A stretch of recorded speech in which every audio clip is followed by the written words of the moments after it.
All right, welcome to week 2 of Introduction to Astronomy Research. I'm Howard Isaacson. I'll be curating today's lessons. Today we're going to hear about Python's Matplotlib and Pandas workflows, as well as a discussion of exoplanet detection techniques. And with that, I will give a short introduction and then pass on to our first mentor. During today's lecture, be sure to use the chat to get questions answered and to get your voice heard. I'm going to, right after I give an introduction here, I'm going to give a short tutorial about Google Drive, which there are a lot of questions about during the week. And so with that, I'll just say that today is Monday, June 21st. Yesterday on my calendar was the first day of summer at around 8 p.m. local time, was the summer solstice. And I mention it because it's the longest day of the year, and so it affects us all in terms of how we spend our days. But in an astronomical sense, it's an interesting day because the summer solstice is for a sort of level 1. It's a day on the calendar. But as astronomers, we know that there's always more detail below the surface once you start scratching, and so it's not just a day on the calendar. It's actually a moment in time. Right, that would be like the next level of detail you might think about the solstice. But it's also a point in the orbit, the Earth's orbit. It's the same for everyone on Earth, but it happens at a different time of day.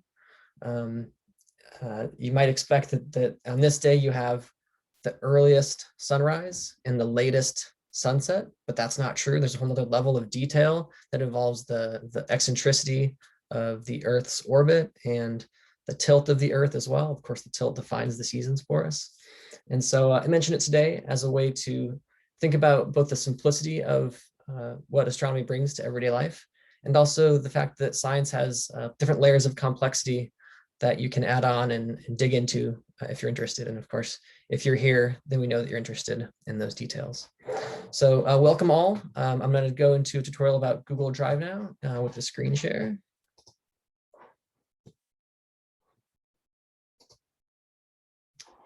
All right. So I wanted to, of course, point out first that we have the Intro to Astro 2021 GitHub repo. The tutorials are available today on the week 2 subfolder.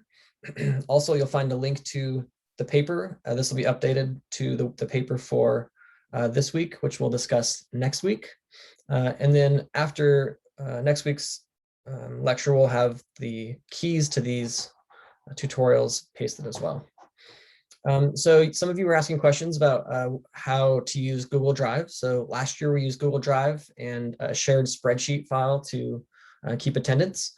So just so all of you know, Google Drive is something that's really handy in terms of a cloud platform that's capable of storing some of your documents. So the main types of documents that you might have include Google Docs, which looks like a Microsoft Word document. Right? I have one open right here. Practice document. They include a new sheet, right? An Excel spreadsheet. If I make a new one here, I can create and share it. So if I have a shared folder amongst, for example, the mentor group that we have here, or if I wanted to share something with the class, I could both create it and share it at the same time. As soon as I put something like expert level test, and I put here experts only. Right. It's now in my Google Drive. I can move this to a different folder if I want to, but I can also go back here and see with the refresh that it shows up right away as an experts only file. You can then do shared work here on any of these different documents, right? And also the last one is a new Google form. Also Google Slides, which we won't talk about, is a nice way to share presentations online and also keep them as a backup that you'll always have available. So if I create a new Google form, it might look something like this. And I've created this one just a little bit ahead of time. So you can easily type in and change the name of the form. I'm going to ask for your names and your emails. I might ask what your favorite planet is. If I want to put in a new box, I can move that down to the bottom and I can make it multiple choice. I can make a short paragraph, short answer. So maybe I'll say a paragraph. I'm going to say comments from last week.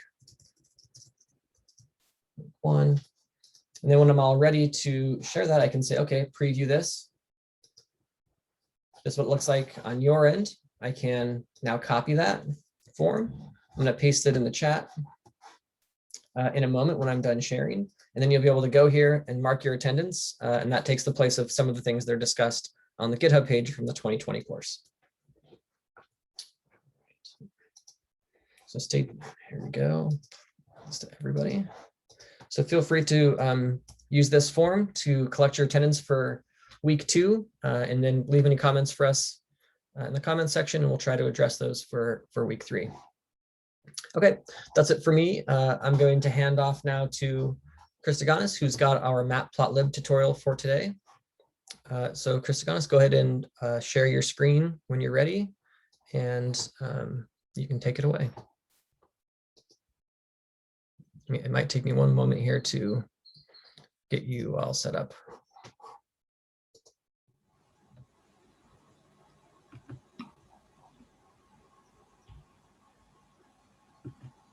Christogonis, go ahead and try to say hello. I can't quite hear you yet. Hello, everyone. There you go. Good evening. Thank you for joining us. Please give us a short introduction as well before you start, since you haven't had an opportunity to do so yet. Okay. Sorry, I was not able to join last week, but I'm here today. I'm Sunday Christogonis Ndubisi from Nigeria, West Africa, and Africa. I studied physics and astronomy in the University of Nigeria, Nsukka. I graduated. I had my BSc in the year 2019. And my project was on supernova explosions, while using it to calculate the age of the universe using Hubble's constant. I'll be discussing Matplotlib as a part of a presentation from my own side in the intro to astronomy and research.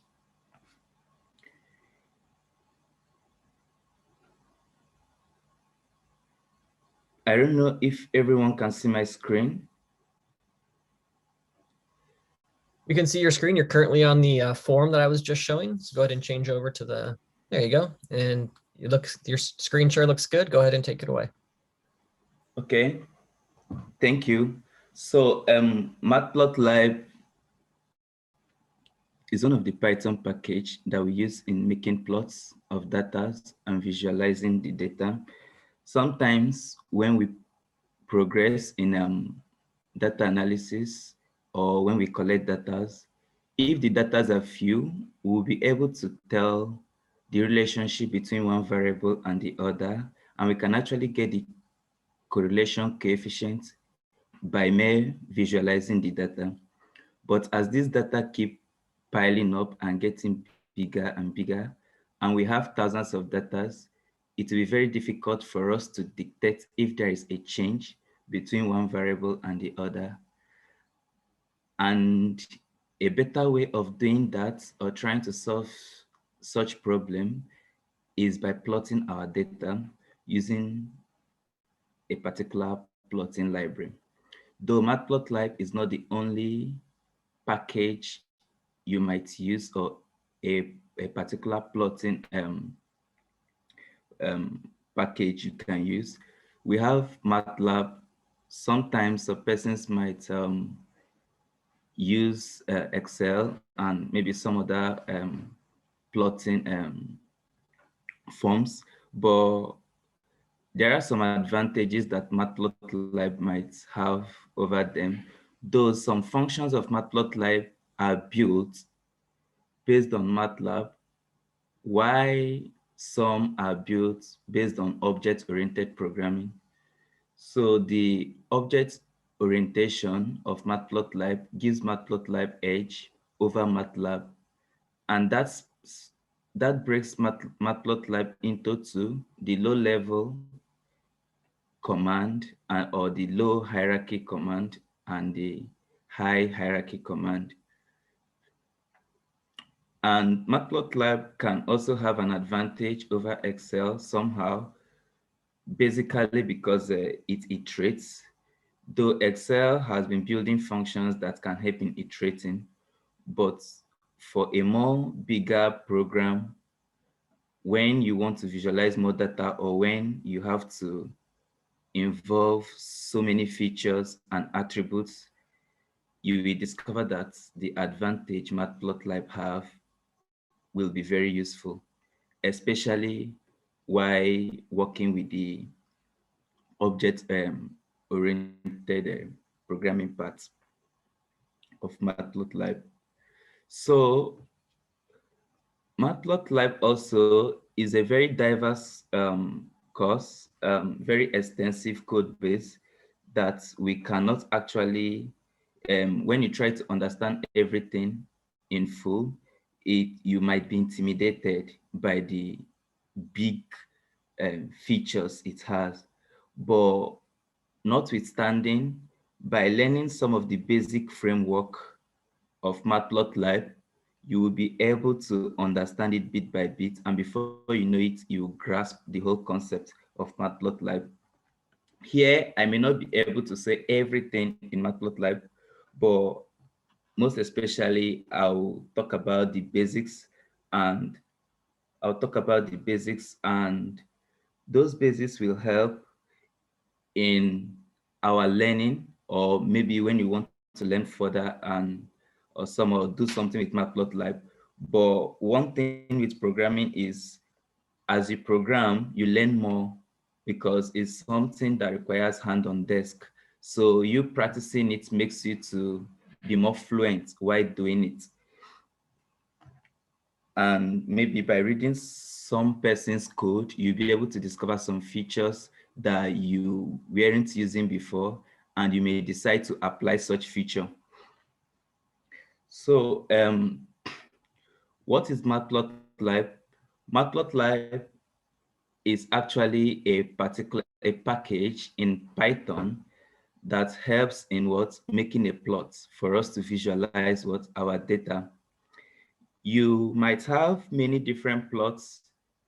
When you visit the plot gallery here, you will discover that you have many different, you may have the line plots, you may have the scatter plots, you have the histogram plot, something like this. I don't know. So you have different types of plots, but when you click on any of them, you'll be able to see some features, or to be able to tell you some things, some properties involving such plots. Like this one, you have line plots. If you scroll down, you have some picture plots, some scatter plots, some error bar plots, and so many other plots. So but when you click any one, it is going to give you some hints on how to go about that particular one. So as a package, it has different modules that are packed into it, just like we learned last week, that combinations of functions in a script makes up a module. And when you combine different modules, it makes up a package. So Matplotlib has a package called PyPlot. And that package contains many functions that you can use their attributes to influence the object you are working on. Just like every other packages in Python, for you to be able to use Matplotlib, you will need to import it. Importing such function is just by writing import Matplotlib.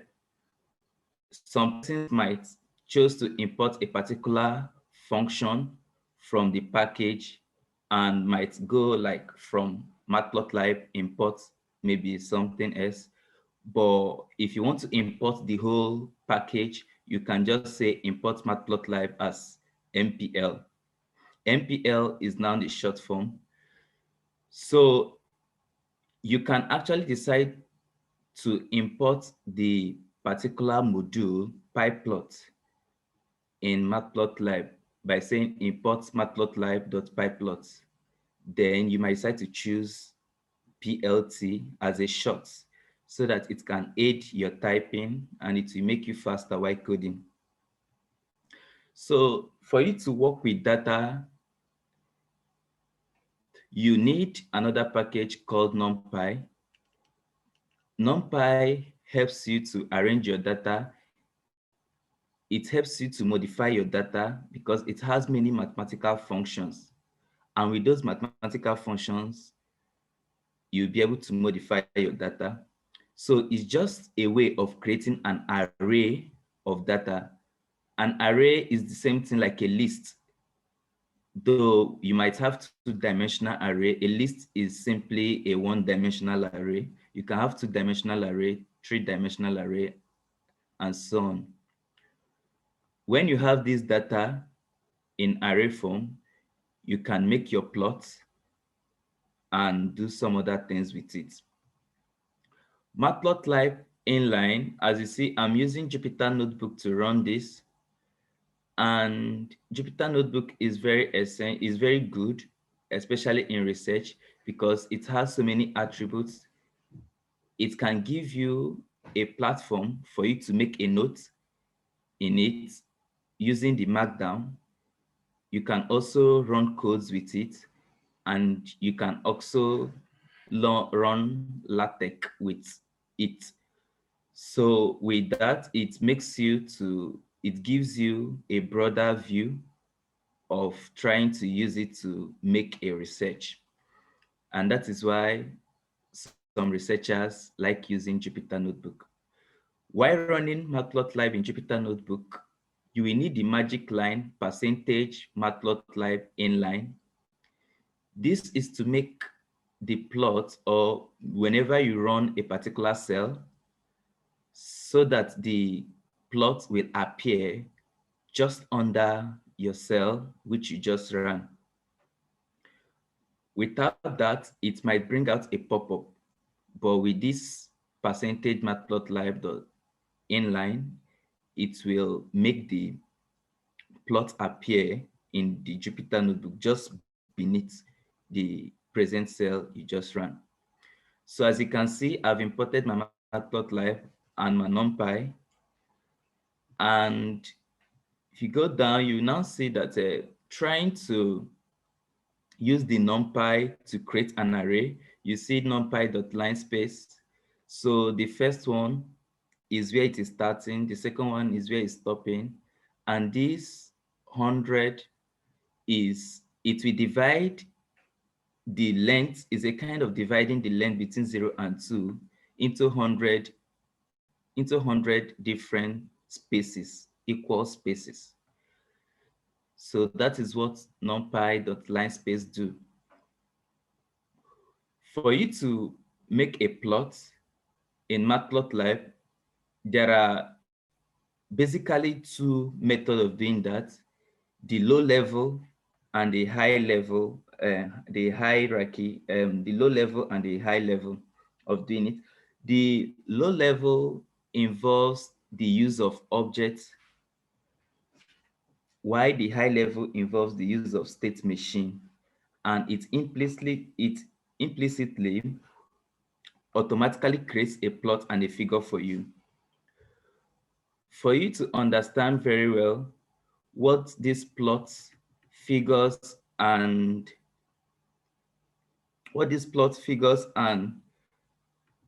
other features like ticks, lines in Matplotlib, I think I have something here. Let me see if I can get something. Okay. So here, let's come to figures. I'm back here. Okay, something like this. So this is how the shape of what Matplotlib is doing. Everything here is called a figure, and we have axis spelled as AXES. This is the axis.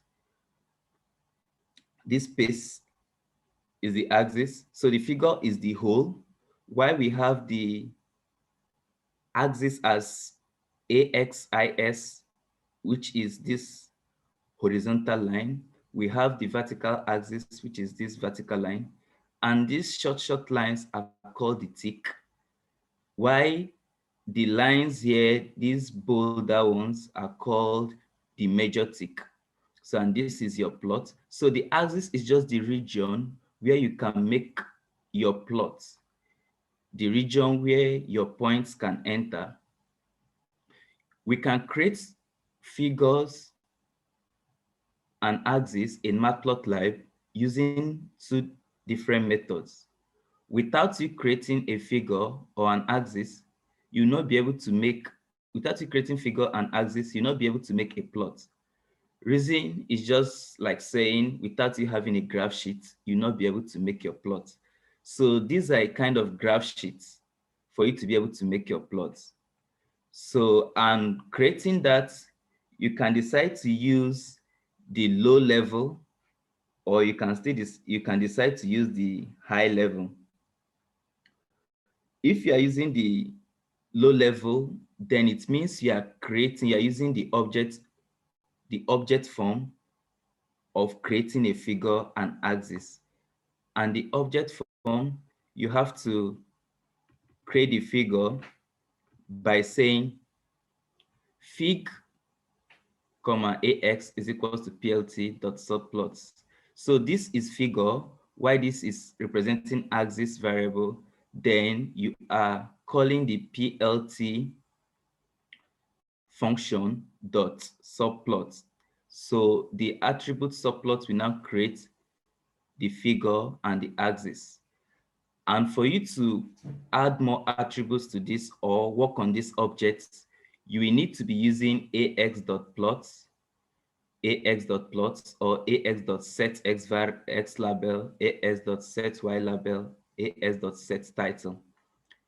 If you don't want to use this object form, you can use the hierarchy form, which will implicitly or in itself, you may not be able to see it, but it will create in itself a figure and an axis. So just by saying plt.plot, it will automatically create a figure and an axis and make the necessary plots. It seems like this one is somehow easy. Why should we be going for the object form, why we can actually make a plt.plot and create our plots? It may not really show a difference now, but why working with a larger values, or why having so many features, maybe you want to add so many features in the future in your plot, you will discover that it is better for you to represent this as an object because it gives you a sense of what you are really doing. When you are now adding an attribute, you see the object and you see the attribute you are adding to the object. It will give you a detail of what is happening behind the scene. So, and in a more complex code, it will help you to remember what is happening. So that is why sometimes people decide to use the object form, which is the creating figure and AX somehow manually. Why this one, it will automatically create the fig and axis. And All right, remember, I said, Giannis, I'm gonna have to interrupt you right there. I realize you maybe didn't get quite as far as you wanted to in the tutorial, but since the tutorial's up online, people can follow along offline. We have to transition to our next topic now. So I really want to thank you for joining, Christogonis, and giving your presentation. I know that it's early in the morning there. I can see on your time clock. And if people have questions about the rest of the tutorial, we can follow up on Piazza. So that's going to be it for this transition. Let me go ahead and stop your screen share, Christogonis, and we'll do this real quick. All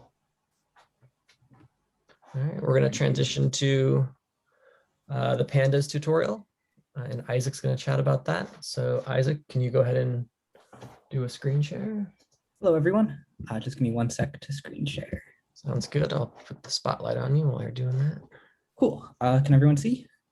Looks good. Cool. So my name's Isaac. Thank you, Christoganis. Your tutorial goes really, really well with pandas, which is what I'll be presenting on today. The tutorial was written by Eliana a couple years ago, and then there's been a couple iterations over the course of a couple years for Intro to Astro. Just as a little bit of background, so my name's Isaac. I'm a grad student at University of Michigan. My work, like every single day, I use pandas. Like at the top of every Python document, I have import NumPy, import pandas, import Matplotlib. So these things all go really, really well together. And they kind of make up the backbone of a lot, or at least of a lot of graduate student astronomy. I don't know what it looks like at different levels, but like my work every single day, anytime I have data that I need to analyze or like look at or any kind of thing with data, it's pandas, NumPy, and Matplotlib. So I'll be going over pandas today. There's some interesting info about like how pandas interfaces with Python and how it's a package and all that stuff, but I'll get right into how to use it mostly. But feel free to go through and read this stuff. And also, I think the best way to learn how to use these is not just to watch tutorials, but to go through and try it yourself. So everything I'm saying today is just a very, very small section of how you could use pandas. So like, you know, if I have a dictionary and I have 5 things, I recommend going and trying out on your computer and trying it with like different dictionaries, different elements. There's tons and tons of resources online. So don't feel like you just have to follow exactly what I'm doing here. This is directly from the Intro to Astro GitHub. So please follow along if you have that downloaded. So first, I'm going to import the following things: NumPy, pandas, and Matplotlib. I just shorten them so it's like MP and PD and PLT, just so when I'm coding, it's a little bit easier to read. These are just standards, and sometimes people have slightly different stuff, but this is just a different way of calling these libraries. So first, what I'm going to do is create like an example dictionary. So what pandas is really good for is the back end data management. So let's say you have like a CSV file or a text file, and you have different like elements, and you want to create a data frame out of it. That's what pandas is really known for and best for. So I'm going to create a data frame where I have a list of names, a list of birth counts, and a list of percentage births. These are all just example things. They're not particularly useful, or they're not particularly important for what they are. So just to give an example, I have the type of each one of these. You can see like the type of the list names is a list. Other stuff like birth count. You can see now it's saying both names and birth count are lists. So with these 3 lists, I'm going to create a dictionary called data. So data will have names with the list names, count with the birth count, and percentage. So you can see it's a dictionary, and then when I print it out, I have this information. So now I'm going to make a data frame out of that dictionary. So dictionaries are another element in Python. They're very helpful, but you don't need pandas for dictionaries. But this is turning the dictionary into a pandas data frame. So now just to see what we've done, I'm going to print out the pandas data frame just with df.head. As you can see here, this is the pandas data frame right there, and it's being printed out with the command head. So head returns the first n rows, where n is 5 right here. You can always Google these commands and see how they're being called. So let's say I wanted to print out the first like 2. You could see it shortens it. And so it has column names, count, and percentage. And then this is the index. So like the number row that it is. It always starts at 0. One powerful thing you can do with pandas is to save the data frame that you're working with in different formats. So if I was going to do df.to_csv, and then this is the file name. So what this command is saying is take the pandas data frame that you have here, df, and then use the command to_csv to save it. So the df right here is from the data frame itself. Df doesn't specifically mean like data frame. It's just what we saved it as up here. So if I had saved that as like random equals this, if I was doing that, I would then change this to like test random name dot to, just to show you how like this type of command structure works. And so what this is doing is it's going to save the pandas data frame with the name save the pandas.csv, and will be in the folder that you're currently running this file. So that means that like if this file is like within your intro to Astro folder, it will save that CSV in the same folder. If you want to change it, you could change it to like users. So that would give the absolute path that I'm saving it to if I wanted to save it to the desktop. But for now, I recommend playing around with that stuff. But this ties into the Unix demonstration that you were given on the first couple of days, that it's important to understand kind of the back end for all of this stuff and where these files are and where they're getting saved. Cool. Another thing that's very helpful with this stuff is you can take these data frames and not just save them as to CSV. I know the command is to CSV, but you can also save it as like a text file, and that can be really helpful. And then there's tons of other stuff that you can use. Every time you have one of these commands, you can look up the options for what's possible. So let's say I have this data frame and I want to change how the resulting data is saved. With this, it would be saved with commas, but I can also choose to have the separator be a blank space or even just a random letter. And anytime you have one of these, you can look up the docs just to show you what the options are. So this is like read CSV, and it will show you there's actually tons and tons and tons of options to use that command. And this gets really powerful if you have a document that you want to read in, but it has like very confusing ways of like saving the data. I've used this tons and tons of times when I have a document with like different white space that I need to read in. Pandas will let you read in a ton of this stuff with a lot of power, rather than just trying to like retype the data or figure out a different way in Python. Pandas is very, very well equipped to read in different data. Cool. So next, I'll move on to a little bit about data manipulation. This is another thing that Pandas is great at, is to quickly perform operations on large data sets. So let's say I'm making a new data frame just with the columns 1 and column 2 that I'm calling X and Y. And I'm just creating them with random numbers between, you can see random numbers here. And now I'm printing out the data frame here just in the same way. Pandas can use these columns and these numbers to perform very quick operations. So you can see if I have X and Y, I now create a new column that's just the sum of X and Y, or another column that's just the product. So you can see here. This could be helpful, let's say if you have a table of exoplanets and you have like the value of the exoplanet mass in Jupiter masses and you want to convert it to grams, you can then very, very quickly just do that with pandas by multiplying by a constant. Cool, so now I'll get into slightly more complicated stuff with pandas. For this, you're going to need to read in the CSV baby names, and you can get this just by going to the Intro to Astro site, which you can see here, babynames.csv. So there are a few ways that you can explore what's in your CSV file. For example, you can see what columns are included, you can look at the first few lines, or you can see how many rows or items there are in the data frame. I recommend either doing this by reading it in Pandas and Python, or just looking at the document in like a text editor. This is something that I do every time I get new data, is try to figure out what's the best way to understand it holistically. So you can see, I'm going to read this in, and then I'm going to print out the column names. And this says that the column names are year, name, percent, gender. And I'm going to print out the first 10 rows of the data frame itself, like this. So you can see, this is what the read in Pandas data frame looks like. You can also see, if I print out the length of the data frame, it has 258,000 rows, so much more than you'd want to read by hand. Now we can start analyzing the Pandas data frame itself.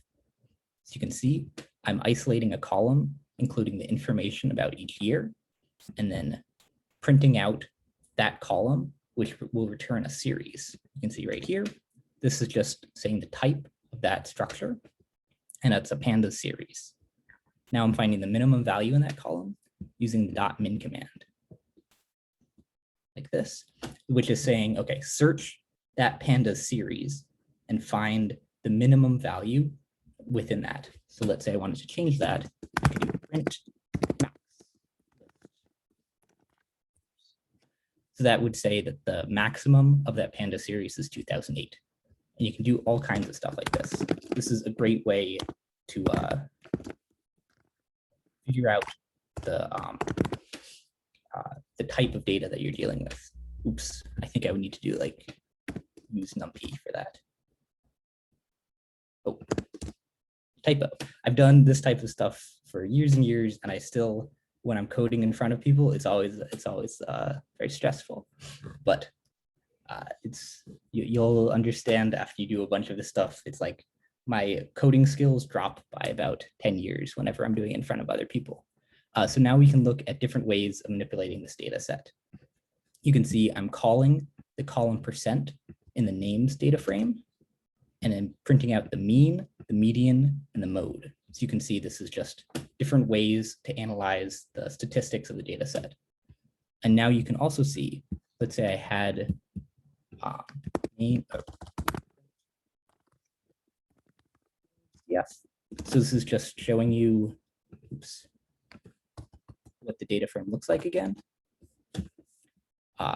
If you want to select different rows or different elements within that data frame, Pandas is really, really powerful to be able to do that.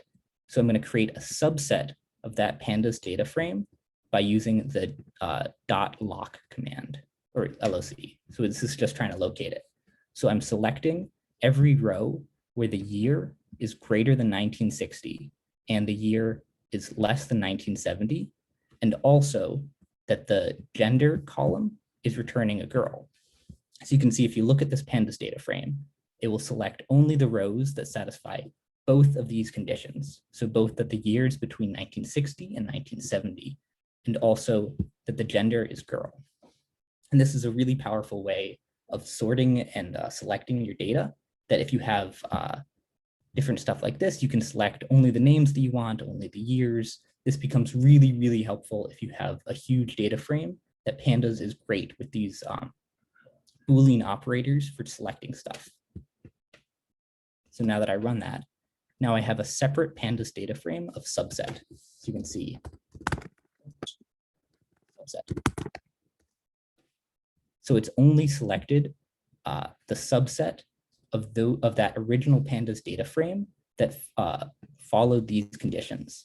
So if you had a year that was outside 1960 to 1969, you would know that this original command didn't work. And now we can sort that subset data frame by percent. So this should return the most, the highest percent down to the lowest. You can see here. You can also tell that there are other ways when you sort this. You can sort it by more than just one row. So let's say I had a percent, and then I also wanted to sort it by year. You can do all sorts of combination commands. So you can see like sort values. Again, you can see the different types of commands that you can use with sort values in order to return the Pandas data frame that you want. So now last, there's an assignment and a challenge assignment with Pandas. So first, can you make a histogram by the percentage popularity of the name Lisa during the 1960s? Can you make a histogram of the percentage popularity of the name Mary during the 1960s? Now can you plot them on the same histogram? So in order to do this, you'll have to combine what you've learned about Pandas as well as what you've learned about Matplotlib and all these things. So also, I didn't mention it because I was running out of time a little bit, but you can use Pandas to interface really, really well with NumPy and Matplotlib. That matplotlib.pyplot, you can call directly with the Pandas data frame series. And last, if you're feeling like you really, really want a challenge, you can try this challenge assignment, which will be a much more complicated way of using pandas. Cool. That makes up everything from this tutorial. Thanks, Isaac. That was just great. And just to reiterate some of the things you said, this is something I use every single day in research. So it's great to know all the ins and outs, use that documentation to find all the things that are useful to you. And just keep looking at that, keep searching online for questions that you have about that particular thing. So before I hand off to Faye to do the overview of exoplanet detection techniques, which was the paper that was assigned last week, I want to just thank Isaac again and remind everyone to stay tuned for the 2 mentor profiles that'll happen after this short discussion. We have Joy Murphy and Emilie. I forgot your last name, apologies. And we'll hear from them right after, so stay tuned, don't go anywhere. Faye, it's all you. All right. Let me find the correct screen. Emilie Simpson, right after Faye gets talking. Can everybody see the slides? Roger that, looks good, Faye. All right, cool. Hi, everyone. Hope everyone had a chance to take a look at the reading from last week. So the paper is a pretty comprehensive review of exoplanet detection methods. But one drawback of that paper is that it did not include many figures to explain the various detection methods. So let's take a moment to look at some videos that actually shows us what is actually happening when we use a particular exoplanet detection method. So the first one I want to touch on is transits. This is by far one of the most productive methods for detecting planets, has detected more than 2,000 exoplanets. So here we are looking at the system from the observer's view, and the x-axis represents time, and the vertical axis represents brightness of the host star. So if the whole system is situated correctly, the planet will block the host star from the observer's view. So one observer will see the brightness from the host star periodically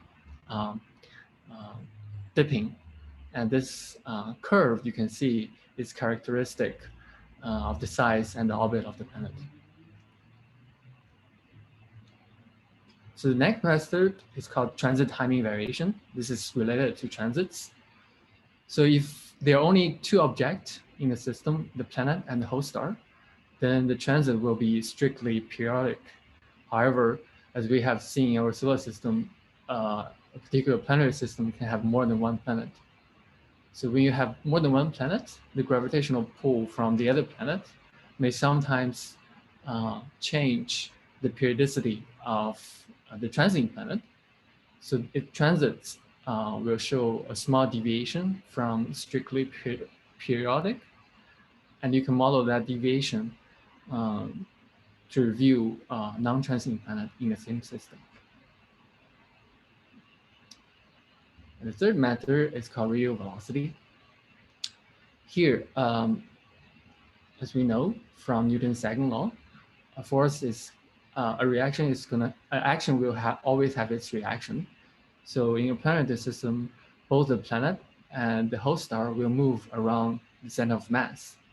So if the observer looks at the host star will experience Doppler shift due to its small velocity around the center of mass.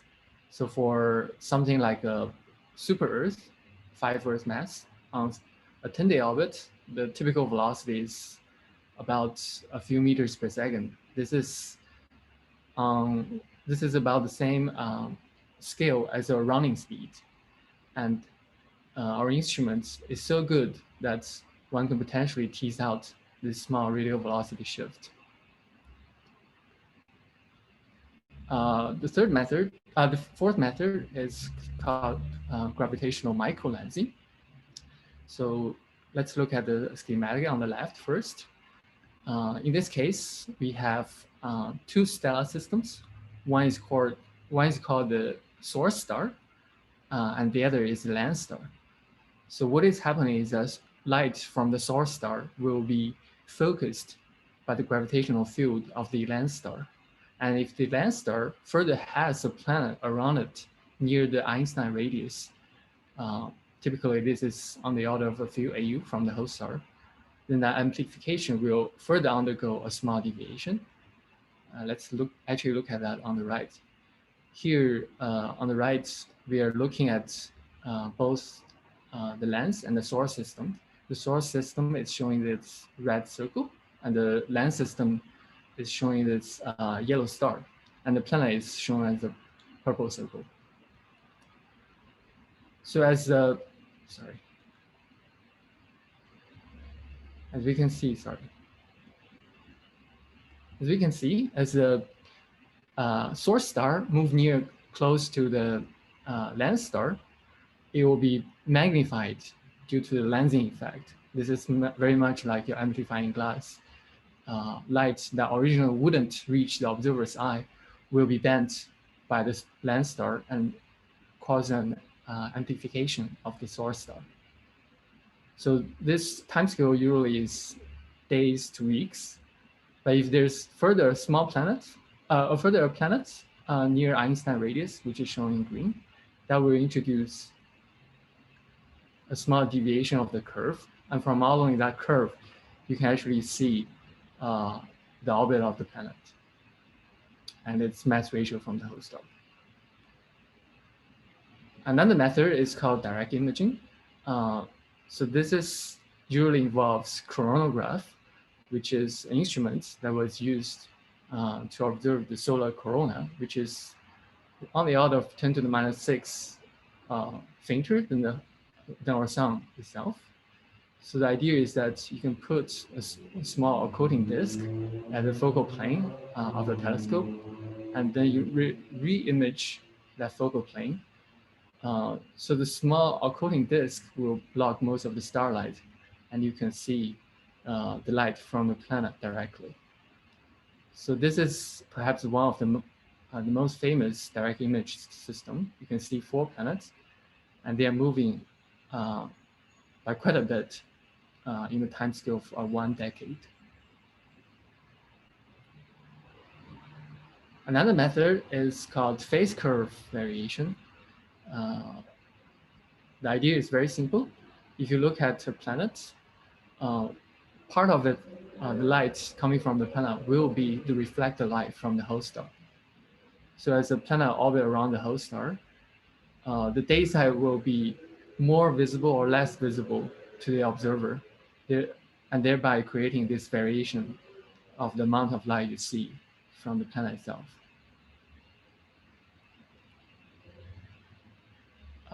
Another method is called astronomy. This is the plot is quite similar to radial velocity. As we have seen earlier, both the planet and the host star will move around the center of mass. So if the observers looks at the system face on, as we have seen here, in the sky plane, the host star will move apparently from a stationary point. And by modeling that motion, you can back out the orbit and the mass ratio of the planet.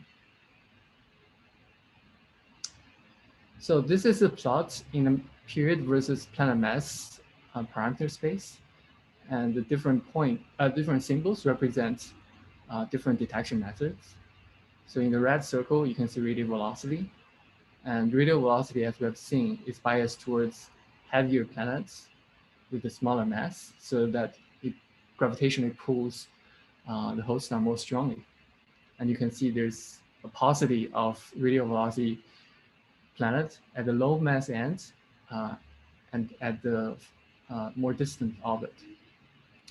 For transits, which is shown in the green square, you can see that most of the transit detected exoplanets are within 100 days. This is because when the period is further, you require a much better alignment between the host star, the planet, and the observer to see the planet transit the host star. For microlensing, as I have mentioned, the effect of microlensing is strongest when the planet happens to orbit the lens star near the Einstein radius. For a typical sun-like star, the Einstein radius is about a few AU. That's why you see many of the microlensing detected planets having a period of 1,000 days or so. Transit timing variations, which is showing the pentagons, have a more widely varying orbital periods, since it only requires gravitational pull from another transiting planet in the same system.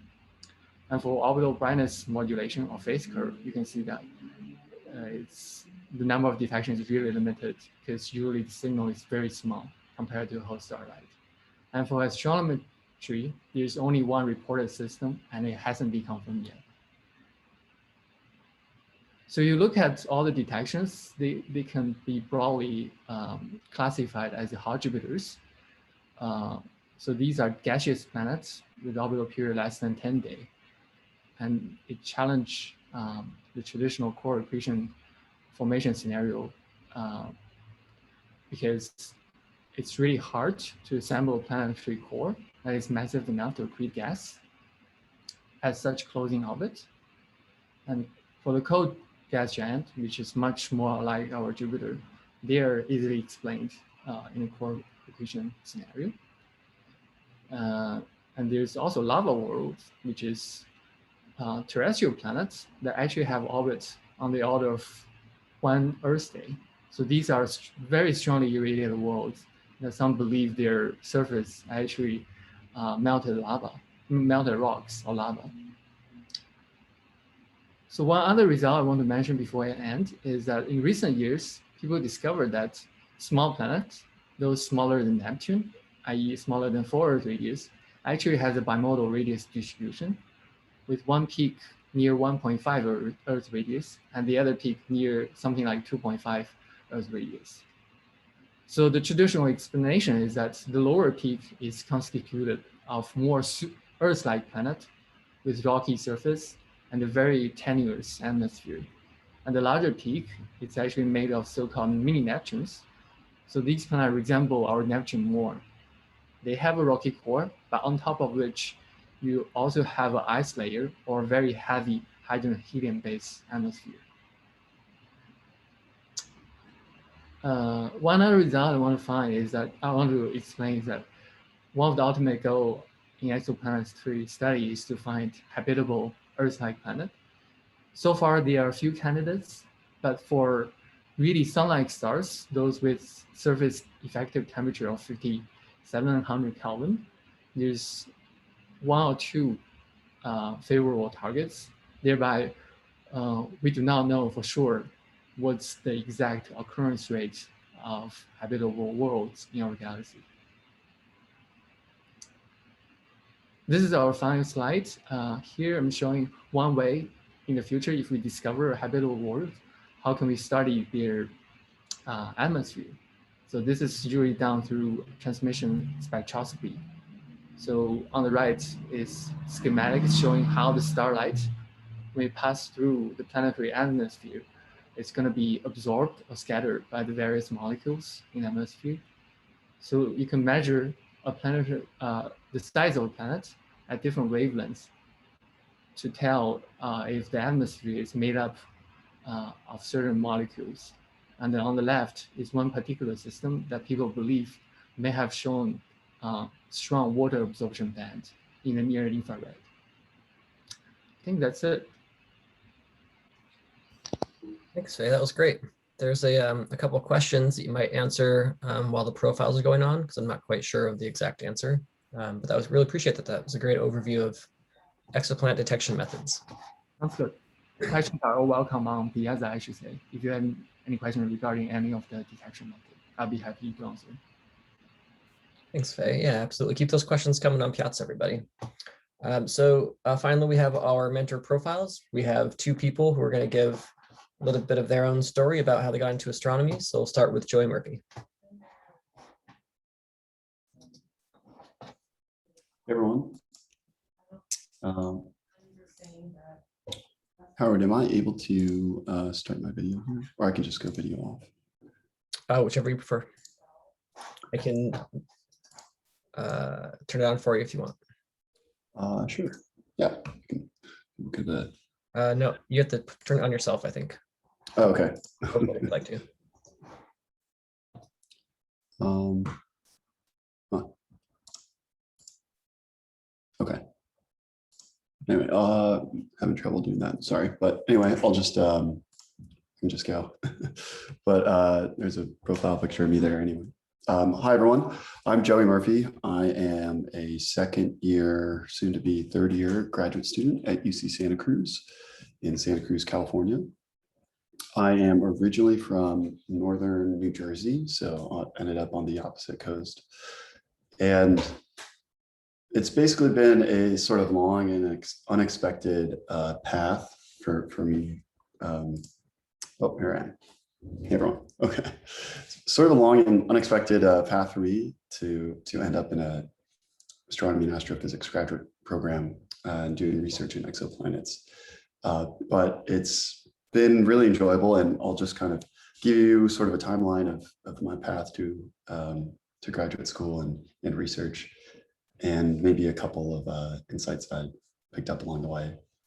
But so growing up, I always kind of wanted to be an astronaut. I always thought that was kind of, if there's one job I was going to have, that would be the coolest job. That would be the one for me.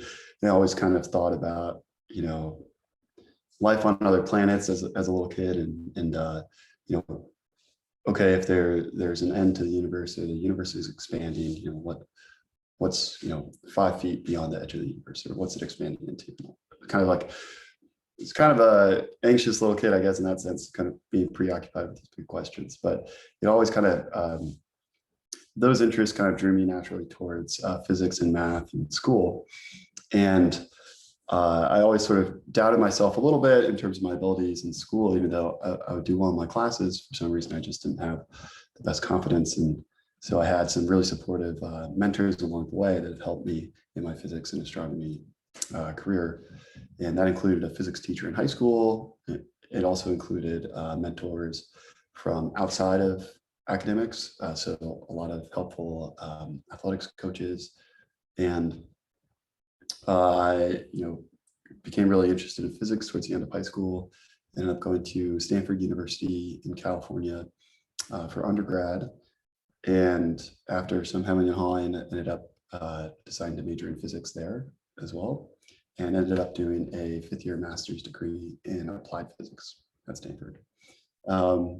Definitely showed up to university and was sort of facing the same challenges in terms of my own self-confidence regarding physics and astronomy research.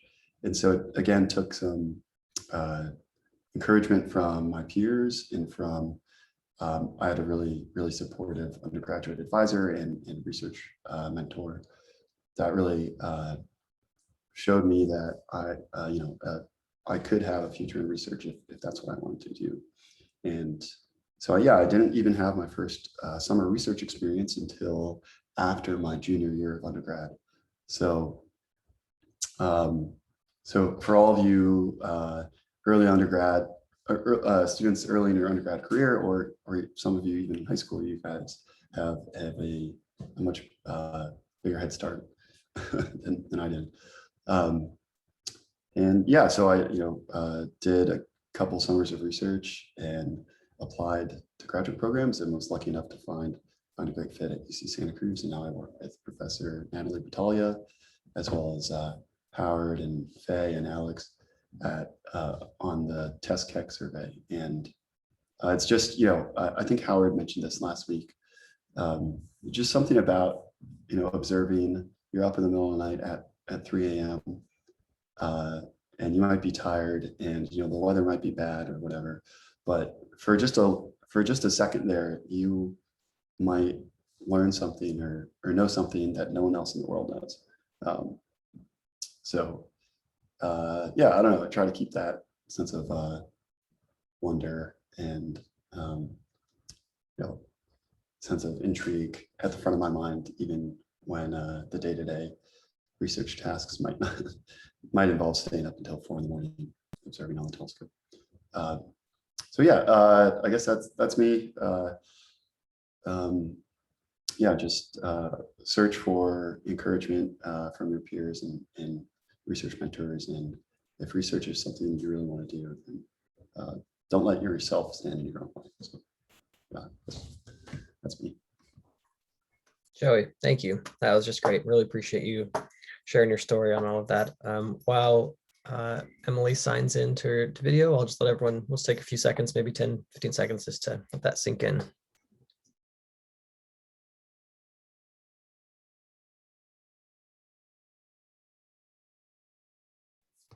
Certainly appreciate it. Thanks, Joey. All right, Emilie, go for it. So you're up next. Hello, everybody. Those are here. I hope you've had a wonderful day so far, or if your day has just started, welcome in. My journey into this field was a mixture of gradual and also very sudden. I grew up in a family where it was encouraged to go into the outdoors. It was a very outdoorsy family. So I grew up with a very natural inclination and a very natural curiosity for the natural world, the outside world. And my family loved fostering that curiosity. It would be something as little as going to Lowe's and planting new plants in the backyard, or traveling to different cities for museums and special exhibitions. And so I always grew up, whether I knew it or not, science-minded. And I felt like that was very foundational in my early interest in the sciences. I bounced around a lot. I found enthusiasm for a lot of things. I have gone around through geology, theoretical mathematics, biology, medicine. In high school, however, I met the one person that put me on the track that I wanted to be on, and it was a physics high school teacher. It is amazing how many of those start some of the best careers of the people I know. And he encouraged me to go into mechanical engineering. And that was the first time in my life where I felt the drive to focus on a singular thing. And it was no surprise to my family because I have other family members in NASA and Boeing who are aerospace and mechanical engineers. So I was accepted into UC Riverside for a bachelor's in mechanical engineering, and very quickly found out that it was not for me. However, I was still in love with physics, and I was starting to actually develop new interests in astronomy. It was something that I had shoved into the back of my mind because I thought in high school that I had everything figured out, like a lot of people do. So I transferred into the physics program as a way to remedy that. And I graduated with my bachelor's in physics from UC Riverside in 2020. And in my junior year of that program, I had hit another wall. The wonderful people in the physics department at UC Riverside mostly focused on atomic and plasma physics, as well as particle and materials. And while what they were teaching was interesting, nothing was sticking to me like it did back when I first developed that interest in physics. So I did the one thing that I recommend everybody does, and that is to look for a mentor. And that is how I found Stephen Kane, my current advisor, because he focuses on exoplanets, exoplanetary science. He was split between two departments, which is why I had never heard of him before. So I sent him an email asking, your research looks interesting. Can you point me towards some reading materials? Or are there any classes that you'll be teaching in the next couple quarters? He responded immediately, pointed me towards his undergrad exoplanetary detection course, pointed me towards a couple papers that he had authored, as well as some basic textbooks. And that sealed the deal for me. It all centered on looking for what I wanted to do. And that is the ultimate step, because getting into this field, it is not available in all places. Exoplanets are relatively new compared to basic astronomy, astrophysics. But just being able to look and ask for help and more information, that was what put me on the path. I began research with him that same year. I took all of the undergrad classes available to me from him. I met his research team, which is full of amazing people from a lot of diverse backgrounds. I do not work with just physics students or astronomy students. I also work with geologists, with biologists from all over the world. So that was probably the best step that I took. And that's what I want people who are considering this field to take away, is to search it out, to ask questions, read material that you can find, and to never be afraid to reach out, because that is exactly how I ended up here. And this is probably the most fulfilled in my life that I have ever been. So I am currently finishing up, I just finished up my first year of my 2-year master's degree with Stephen Kane. Through his advising, as well as the encouragement of my peers, I am also involved in a lot of opportunities I had never known about otherwise: conferences, talks, poster presentations.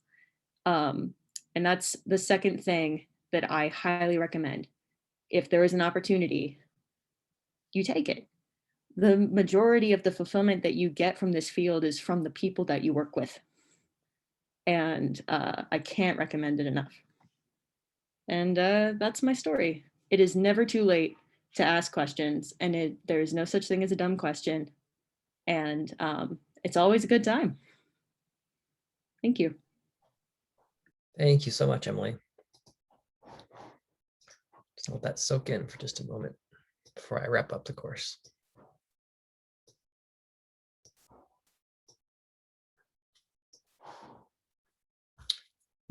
Well, if you weren't inspired to go into astronomy after hearing from Joey and Emily, I hope that you are now. Just want to thank again Christoganis, Isaac, Faye, Joey, and Emily. Do your assignments on Piazza, ask questions, flip back to YouTube if you want to follow anything up on here. We're here for you to help answer all those questions. Hope to see everyone again next week. Thanks all.